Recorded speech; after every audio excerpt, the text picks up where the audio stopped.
ఇంత లవ్, ఇంత ప్రేమ నేను లైఫ్లో ఎప్పుడు చూడనంత ప్రేమ మీరు నాకు ఇచ్చిండ్రు, నన్ను ఇంతటి వాడిని చేసిండ్రు అండ్ నన్ను ఇంత దూరం తీసుకొచ్చిండ్రు మీరు.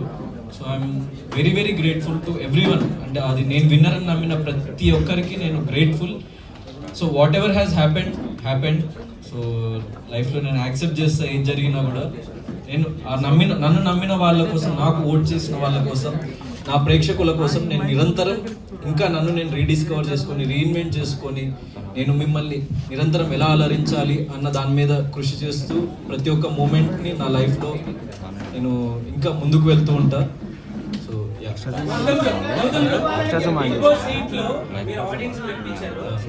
కంటెస్టెంట్స్ తో పోటీ చేశారు. బిగ్ బాస్ 7 లో కూడా చేశారు.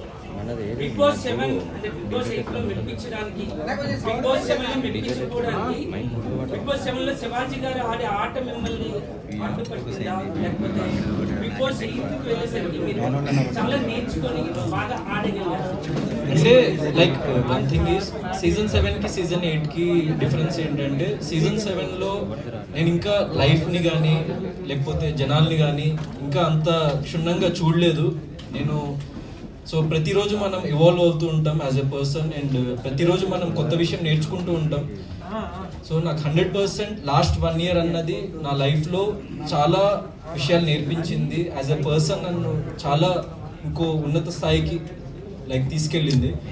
నన్ను ఇంకో డిఫరెంట్ పర్సన్గా మలచగలిగింది. నా లైఫ్లో జరిగిన ఎక్స్పీరియన్సెస్ కానీ, సిచ్యువేషన్స్ కానీ, నేను చూసిన జీవితం కానీ. సో అది నన్ను ఇంకో బెటర్ పర్సన్గా మలిచింది. అండ్ అందుకే నేను మళ్ళీ మీ ముందుకు వచ్చి నేను ఇక్కడి వరకు రాగలిగినని నమ్ముతున్నా. సో